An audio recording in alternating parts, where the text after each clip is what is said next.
بسم اللہ الرحمن الرحیم۔ السلام علیکم۔ تمام دیکھنے اور سننے والوں کو میرا خلوص بھرا سلام۔ سب لوگ خوش ہوں گے، خوشحال ہوں گے۔ اللہ تعالیٰ آپ سب کو خوش رکھے، خوشحال رکھے۔ ویڈیو دیکھنے سے پہلے اگر آپ میرے چینل پہ نئے ہیں تو پلیز میرے اس چینل کو لائک، شیئر اور سبسکرائب کر دیں، ساتھ میں بیل آئیکن بھی پریس کر دیں تاکہ میری آنے والی جو بھی نوٹیفیکیشن ہو وہ سب سے پہلے آپ تک پہنچے۔ چلیے شروع کرتے ہیں پھر ہم آج کی ویڈیو۔ قال، انہوں نے کہا، صلی بنا رسول اللہ صلی اللہ علیہ وسلم ذات یوم، ایک دن حضور نے ہمیں نماز پڑھائی، امامت فرمائی۔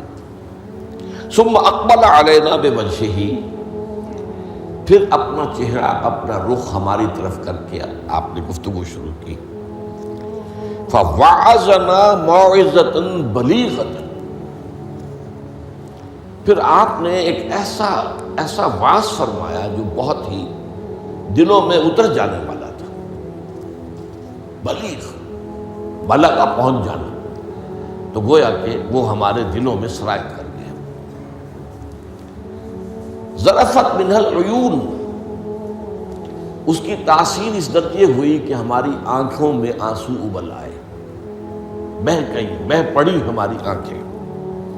وَوَجِلَتْ مِنْهَا الْقُلُوبُ، اور ہمارے دل جو ہیں دہل گئے، لرز گئے۔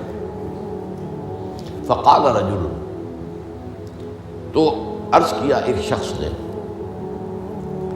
یا رسول اللہ، اے اللہ کے رسول صلی اللہ علیہ وسلم، كَأَنَّ هَذِهِ مَوْعِظَةُ مُوَدِّعٍ، یہ تو ایسا محسوس ہو رہا ہے کہ آپ کا یہ وعظ وداع کرنے والے کا وعظ ہے، یعنی کہ گویا کہ آپ اب ہم سے رخصت ہونے والے ہیں۔ معلوم ہوتا ہے کہ یہ آخری وعظ ہے جو آپ نے ارشاد فرمایا، جس درجے کا بلیغ اور مؤثر وعظ آپ نے، اور دلوں میں کھپ جانے والا، جس سے آنکھوں میں آنسوؤں کے جو دریا بہنے لگے اور دل جو ہے دہل گئے۔ تو کأن هذه موعظۃ مودع، وداع کرنے والا، مودع، تو جیسے وہ جاتے ہوئے آخری وقت میں نصیحت کرتا ہے، آپ کی معلوم ہوتا ہے ایسی نصیحت ہے۔ فأوصنا، تو ہمیں ذرا مزید وصیت فرمائیے کہ آپ ہمیں کیا تاکید کر رہے ہیں۔ اگر یہ واقعی آپ کا اس دنیا سے رخصتی کا وقت قریب آ گیا ہے تو پھر ہمیں وہ باتیں بتائیے کہ جن کی ہمیں سب سے زیادہ ضرورت ہوگی۔ اب یہاں سے حضور کا قول شروع ہو رہا ہے۔ فقال، حضور نے فرمایا، اوصیکم بتقوی اللہ، سب سے پہلے تو میں وصیت کرتا ہوں تمہیں اللہ کا تقوی اختیار کرنے کی۔ تقوی کے معنی بہت مرتبہ بیان ہو چکے، بچنا، اور یہ تقوی ایک دنیا کا ہے، ایک آخرت کا ہے۔ دنیا میں معصیت سے بچنا، گناہوں سے بچنا، اللہ کی نافرمانی سے بچنا، شریعت کے حدود سے تجاوز کرنے سے بچنا، یہ بچنا ہے، بچ کر چلنا۔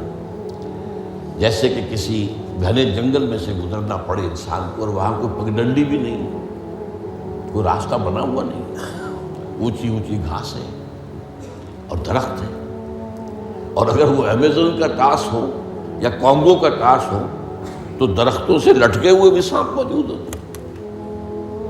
تو اب ظاہر بات ہے کہ آدمی کس طرح چوکنا ہو کر پھونک پھونک کر قدم رکھے گا، کہیں ایسا نہ ہو کہ کوئی سانپ کنڈلی مارے بیٹھا ہو اور میرا پاؤں اس پر پڑ جائے، یا اور کسی موذی جانور کا کوئی بھٹ ہو، کوئی بل ہو اور اس میں میرا پاؤں پڑ جائے۔ تو یہ بچ کر چلنا کہ لو سانس بھی آہستہ کہ نازک ہے بہت کام، آفاق کی اس کارگاہ شیشہ گری کا، ہر سانس کا لحاظ رکھو۔ تو سب سے پہلے تو اوصیکم بتقوی اللہ، نمبر 2 والسمع والطاعۃ، ایک نظم جماعت جو ہے، تمہاری اجتماعیت، صاحب باتیں میرے بات خلافت ہوگی۔ ابھی تو تم میری بات مان رہے ہو، میں اللہ کا رسول بھی ہوں، لیکن اب میرے بعد رسول تو نہیں ہوگا، نبی تو نہیں ہوگا، خلیفہ ہوگا، لیکن اس کے لیے بھی سمع و طاعت، اس کا حکم سننا اور ماننا، تاکہ رکھنے نہ پڑے، جماعتی زندگی میں افتراق نہ ہو۔ اس لیے کہ ظاہر بات ہے کہ United you stand divided you fall. جب ڈویژن ہو جائے، اختلاف ہو جائے تو پھر ظاہر بات ہے زوال آ جائے گا، اور یہ ہوا ہے. حضرت عثمان رضی اللہ تعالیٰ عنہ کی شہادت کے بعد سے وہ ڈویژن ہو گئی، شیعہ عثمان، شیعہ علی، اور پھر آپ کو معلوم ہے خانہ جنگی ہوئی. حضرت علی رضی اللہ تعالیٰ عنہ کا جو پورا عہد خلافت جو ہے وہ خانہ جنگی کی نظر ہو گیا. 1 لاکھ کے قریب مسلمان جو ہے ایک دوسرے کی تلواروں اور تیروں اور نیزوں سے ختم ہو گئے. تو ظاہر بات ہے کہ پھر زوال تو شروع ہو ہی جانا تھا. فرمایا والسمع والطاعۃ وإن كان عبدا حبشيا، خواہ تمہارا خلیفہ، تمہارا امام چاہے ایک حبشی غلام ہو. یہ نہ سمجھنا کہ تم برتر ہو، اعلیٰ ہو، وہ ادنا ہے، وہ گھٹیا ہے، نہیں.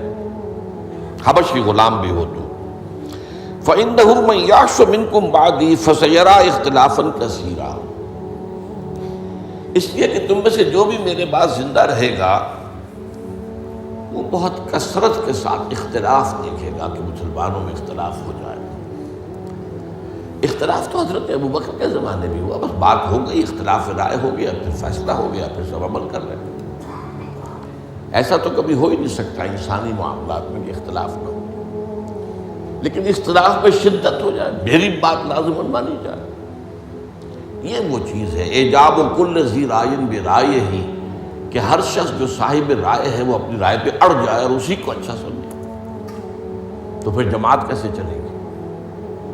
جماعت میں تو ظاہر بات ہے کہ کثر و انکسار کرنا پڑتا ہے، اپنی رائے کو پیچھے ڈالنا پڑتا ہے، امیر کی رائے کو ماننا پڑتا ہے. تو فرمایا فَإِنَّهُ مَن يَعْشُ مِنكُم بَعْدِي فَسَيَرَىٰ اخْتِلَافًا كَثِيرًا. اب وہ آیا جو اس موضوع سے متعلق ٹکڑا ہے، فَعَلَيْكُمْ بِسُنَّتِي وَسُنَّتِ الْخُلَفَاءِ الرَّاشِدِينَ الْمَهْدِيِّينَ، تو تم پر واجب ہے کہ میری سنت کو پکڑے رکھنا اور میرے خلفائے راشدین کی سنت کو پکڑے رکھنا. یہ تاکید، ان کی سنت کو مضبوطی کے ساتھ تھامے رکھنا. المہدیین، یہ جو خلفائے راشدین ہوں گے یہ مہدی ہوں گے، مہدیین ہدایت یافتہ ہوں گے.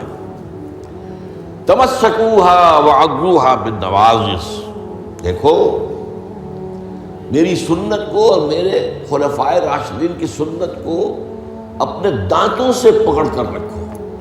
یہ کچلیوں کے دانت جو ہوتے ہیں کسی شے کو پکڑنے کے لیے، درندوں میں آپ کو معلوم ہے یہ لمبی ہوتی ہیں کچلیاں، یہ چونکہ زندہ گوشت کو پھاڑنا ہوتا ہے، زندہ جانور کو یہ کچلیاں ہی ہوتی ہیں جو ان کو پھاڑتی ہیں. یہ آگے کے دانت کی کام نہیں کر سکتے. ہمارے ہاں چونکہ اب انسان جو ہے کچا گوشت نہیں کھاتا تو کچلیوں کی اتنی ضرورت نہیں ہے، تو چھوٹی رہنی ہے، نشان تو ہے. تو فرمایا عضو علیہا بالنواجذ، اپنی کچلیوں سے، دانتوں سے اسے پکڑ لو. وَإِيَّاكُمْ وَالْمُحْدَثَاتِ الْأُمُورِ، اور دیکھو ہرگز نئے پیدا ہونے والے معاملات کی پیروی نہ کرنا، یہ بدعت ہے. میں پچھلی مرتبہ بیان کر چکا ہوں، بدعت اور محدثہ، بدعہ محدثہ یہ ہم معنی الفاظ ہیں. وَإِيَّاكُمْ وَالْمُحْدَثَاتِ الْأُمُورِ فَإِنَّ كُلَّ مُحْدَثَةٍ بِدْعَةٌ وَكُلَّ بِدْعَةٍ ضَلَالَةٌ، اس لیے کہ ہر نئی پیدا شدہ چیز بدعت ہے اور ہر بدعت گمراہی ہے. میں نے اس اعتبار سے آپ کو یاد ہوگا کہ بدعت کے جو اسباب پیدا ہیں وہ بھی کل پچھلی مرتبہ بیان کیے تھے. بدعت کا ایک سبب یہ ہوتا ہے کہ جب دین کا ہمہ گیر تصور سامنے نہیں رہتا. دین کے ہمہ گیر تصور میں عبادات بھی ہیں، معاملات بھی ہیں، اور معاملات کی اہمیت زیادہ ہے. معاملات کی کوتاہی کو اللہ معاف نہیں کرے گا، عبادات کی کوتاہی کو اللہ معاف کر دے گا. وہ تو اللہ کے لیے ہے نا، تو اللہ تعالیٰ تو بہت معاف فرمانے والا ہے. یہ انسانوں کا حق اللہ کیسے معاف کرے گا؟ آپ نے کسی کا حق مارا ہے تو اس کا حساب کتاب تو ہو کر رہے گا. یا تو آپ کے کچھ برے اعمال، اس کے کچھ برے اعمال، گناہ آپ کے حساب میں آئیں گے، اور یا آپ کی کچھ نیکیاں ہوں گی تو وہ دے دی جائے گی اس کو جس کا کہ حق آپ نے مارا. وہ گیو اینڈ ٹیک وہاں ہوگا، کریڈٹ ڈسکریڈٹ جو ہے وہ ہوگا، کریڈٹ اور ڈیبٹ وہ ہو کر رہے گا۔ اب تیسری چیز اور ہے، عبادات، معاملات، اور سب سے اوپر اللہ کے دین کو غالب کرنے کی جد و جہد۔ یہ ہم نے حضرت معاذ کی حدیث میں پڑھا ہے، وَضَرْبَتِ السَّلَامُ مِنْ الْجِهَادُ فِي سَبِيلِ اللَّهِ۔ اسلام ایک درخت کے مانند ہم نے دیکھا، وہاں حضور نے مثال دی، اس کی جڑ ہے وہ تو ہے شہادت اللہ الہ الا اللہ وان محمد رسول اللہ، ایک تنا ہے اقام الصلاۃ و ایتاء الزکوٰۃ وضربۃ السلام منہ۔ اور آپ کو معلوم ہے کہ اصل جو درخت سے مطلوب ہوتا ہے وہ تو اوپر ہوتا ہے۔ ٹھیک ہے، بعض درختوں کی لکڑیاں بھی کام میں آ جاتی ہیں، جلا کے بھی لیتے ہیں یا وہ اس سے فرنیچر بن جاتا ہے، لیکن اصل جو ہے پودا لگایا ہے تو پھول کے لیے، پودا لگا درخت لگایا تو آم کے لیے، وہ کہاں ہوتا ہے؟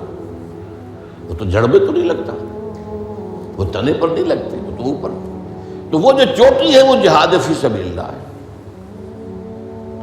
اب کچھ لوگوں کی زندگی سے یہ جہاد خارج، انہیں تصور ہی نہیں کہ یہ بھی کوئی فرض ہے، باطل کے نظام کے تحت آرام سے رہ رہے، پاؤں پھیلا کر سوتے ہیں، اپنا پروفیشن، اپنا کاروبار، اپنا دھندا، انہیں اس سے غرض ہی نہیں کہ ہو کیا رہا ہے ماحول میں، اللہ کے دین کو کیسے اس کی دھجیاں بکھیری جا رہی ہیں، شریعت کو کیسے پامال کیا جا رہا ہے، دین میں کیسی تبدیلیاں کی جا رہی ہیں، انہیں فکر ہے۔ تو ادھر سکڑ کر آ گئے۔ اور کچھ لوگ وہ ہیں جو معاملات کو بھی چھوڑ بیٹھے، کاروبار میں تو سود کیا کرے، لینا ہی ہے، دینا ہی ہے، بینک سے روپیہ لیے بغیر کاروبار کیسے بڑھائیں، کارخانہ تو لگانا ہی ہے تو بینک سے تو قرض لینا ہی ہے، چھوٹے مکان میں کیسے رہوں، بڑی حویلی تو بنانی ہی ہے، وہاں سے جو ہے بینک سے قرضہ لینا ہی ہے، یا اسی طریقے سے اور کا معاملات کے اندر جو ہے وعدہ خلافی ہو رہی ہے، جھوٹ ہے وغیرہ وغیرہ، دھوکہ ہے۔ اب وہ دین سکڑا، ایک حصہ اقامت دین کی جد و جہد خارج از بحث، معاملات اس کے اندر بھی کمی، تو اب سارا جو گاڑھا پن ہے وہ عبادات میں آ گیا۔ میں نے مثال دی تھی آپ کو کہ ایک تشلا ہوتا ہے نا، اس میں پانی بھرا ہوا ہے، 1 انچ اونچا ہے، 2 انچ اونچا ہے، اسی کو آپ کسی جار میں ڈال دیجئے وہ 1 فٹ اونچا ہو جائے گا۔ تو جب آپ نے یہ بیس اس کا تنگ کر دیا، نہ اقامت دین کی جد و جہد رہی اور نہ معاملات کی پیروی رہی، تو سارا زور اب عبادات، ہر سال عمرہ فرما رہے ہیں، کمائی حرام کی ہے۔ کچھ لوگ ہیں بڑے فخر سے کہتے ہیں ہر سال حج کو جاتا ہوں اور میرا مسلح مقرر ہے پہلی صف کے اندر، وہاں شرطوں کو رشوت دیتے ہیں اور وہ ان کے مسلح محفوظ رکھتے ہیں، سمجھتے بڑی نیکی کا کام کرتے ہیں۔ حالانکہ دیکھیے، میں خاص طور پر آپ کو بتا دوں، حضور صلی اللہ علیہ وسلم نے جو عمرہ قضا تھا صلح حدیبیہ کے بعد ہوا، اس کے بعد کوئی عمرہ نہیں کیا۔ سن 8 ہجری میں مکہ فتح ہو گیا، اس کے بعد تو آپ بادشاہ تھے، اب کون روکنے والا تھا؟ کوئی عمرہ نہیں کیا۔ وہ ساری جد و جہد دین کو غالب کرنے کے لیے ہو رہی ہے، آپ کا سارا وقت اس میں لگا ہوا ہے۔ پھر حج نہیں کیا، سن 8 میں رمضان میں تو یہ تھی ہماری آج آپ کی حج کر ویڈیو۔ سکتے تھے۔ تو امید کرتی ہوں کہ آپ کو میری یہ سن ویڈیو 9 میں پسند نہیں آئے کیا۔ گی اور آپ سب کی چاریہ سمجھ کے اسے شیئر قافلہ جو ہے بھی کریں۔ حجاج کا وہ بھیج دیا، مدینے سے روانہ کر دیا، حضرت ابو بکر کو امیر الحج پر خود دی گئی۔ صرف ایک حج ہے، وہ آخری حج جسے ہم حجۃ الوداع کہتے ہیں۔ اس سے سمجھنا چاہیے ریشیو پروپورشن دین میں کیا ہے، واٹ از واٹ، کس چیز کی کیا قدر و قیمت ہے، کون سی چیز کتنے درجے میں مطلوب ہے۔ یہ جب جو ہے جیسا کہ میں نے کہا یہ دین کا تصور سکڑے گا تو عبادات، اور یہ عبادات خلوص کے ساتھ ہو رہی ہوں گی، اور ان عبادات کے اندر تشدد بھی ہوگا اپنے اوپر اور مبالغہ ہوگا، بڑھاتے چلے جائیں گے۔ اور یہاں کٹ کے اس میں بدعات ایجاد ہو جائیں گی۔ اب خاص طور پر شب برات 15ویں شب پر بہت جو ہے عبادت کریں، باقی تو جو کچھ ہوتا ہے اس کو تو چھوڑ دیجیے، آتش بازی ہوتی ہے یا کچھ اور جو ہنگامہ ہوتا ہے، جو جشن، یہ تو کچھ سرے سے دین سے کوئی سروکار ہے ہی نہیں۔ لیکن خاص طور پر اس رات کو مقرر کر لیا، حالانکہ کوئی قوی احادیث موجود نہیں ہے۔ اسی طریقے سے معراج کی شب، وہ ساری چیزیں کیوں ہو رہی ہیں؟ اس لیے کہ عبادات کا جو معاملہ ہے پوری توجہ ان پر مرتکز ہو گئی۔ اچھا، دوسرا مسئلہ کیا ہوتا ہے؟ عبادات میں بھی ایک ہے ان کا ظاہر رسم، ایک ہے باطن روح۔ ایک نماز کا ظاہر ہے، فقہی طور پر آپ نے بالکل صحیح نماز پڑھ لی، صحیح وضو کیا، پھر اس کے بعد آپ نے تکبیر تحریمہ کہی، ہاتھ اٹھائے، باندھ لیے، سنا پڑھی، فاتحہ پڑھی، کچھ اور قرآن کا حصہ پڑھا، پھر رکوع میں گئے، تسبیحات کی، پھر کھڑے ہو گئے، پھر سجدے میں گئے، پھر بیٹھے، پھر سجدے میں گئے، پھر اٹھ کھڑے ہوئے۔ یہ جو رسم نماز ہے، اس کی ظاہری شکل، رسم کہتے ہیں ظاہری شکل رہ گئی، رسم ازاں روح بلالی نہ رہی، فلسفہ رہ گیا، تلقین غزالی نہ رہی۔ اب اگر اسی پر توجہ مرتکز ہو جائے گی تو روح دین کی طرف سے توجہ ہٹ جائے گی۔ اس ظاہر کے بارے میں تو بڑی نیند میں ہوگی، چھوٹی چھوٹی باتوں کے اوپر اختلاف ہو جائے گا، من دیگرم تو دیگری، یہ کیا کیا تو نے؟ آمین زور سے کہہ دیا، یہ ہماری مسجد میں آیا کیسے تو؟ آئندہ جرأت نہ کرنا، ٹانگیں توڑ دیں گے، یہ کیا رفع دین کر رہے ہو؟ چھوٹی چھوٹی چیزیں، بڑی چیزیں سب ہضم، لکڑ ہضم، پتھر ہضم، سود ہضم، جھوٹے کاروبار سے آنے والی آمدنی ہضم، یہ اختلافات ہضم نہیں ہوتے۔ اس میں پھر رسومات کا اضافہ ہوگا، رسومات پر رسومات، رسومات پر رسومات۔ اب اسی کی ایک مثال ہے، شادی بیاہ کے لیے رسمیں کتنی ہو گئی۔ ہم نے تحریک شروع کی، اللہ کا شکر ہے، کچھ چرچا ہے، بھائی نکاح مسجد میں کرو، لڑکی والوں کے ہاں کوئی دعوت طعام اس کا ثبوت نہیں ہے۔ دعوت طعام ایک ہے اور وہ دعوت ولیمہ ہے لڑکے کی طرف سے، اس کا گھر آباد ہوا ہے، وہ اپنی خوشی منائے، سیلیبریٹ کرے اپنے دوستوں، یہ ثابت ہے، اس کی تاکید ہے۔ باب الولیمہ حدیث کی کتابوں کے اندر پورا باب ہے، باقی اور کوئی نہیں۔ اب یہ ہمارے ہاں بارات چڑھ رہی ہے اور پہلے سیرا بن رہا ہے اور پھر وہاں کچھ پیسے پیش کیے جا رہے ہیں، پھر وہ بارات گئی ہے جتھا بن کر، اور وہ لڑکی والوں کے ہاں جو ہے وہاں نکاح ہوا ہے، اور وہاں پھر وہ جو کھانے کھائے جا رہے ہیں ان میں جو آپ کو معلوم ہے اسراف ہو رہا ہے، جو کھانا جو ہے برباد ہو رہا ہے جس طریقے سے کھاتے ہیں، یہ ساری چیزیں۔ اور پھر کتنی دعوتیں ہوتی ہیں، مہندی کی دعوت ہو رہی ہے، مہندی کی رسم ہو رہی ہے، ابھی تو تاریخ لینے جا رہے ہیں لڑکی والوں کے ہاں، وہ دعوت ہو رہی ہے، جشن ہو رہا ہے۔ پر ہوتا کہاں ہے یہ؟ جن لوگوں کی حرام کی کمائی جو ہے، جن کے پاس انبار اس کے ہیں، وہ اپنی دولت کے اظہار کے لیے یہ سارے کام کرتے ہیں، اور اس کا نام تبذیر ہے قرآن مجید کی اصطلاح میں، تبذیر۔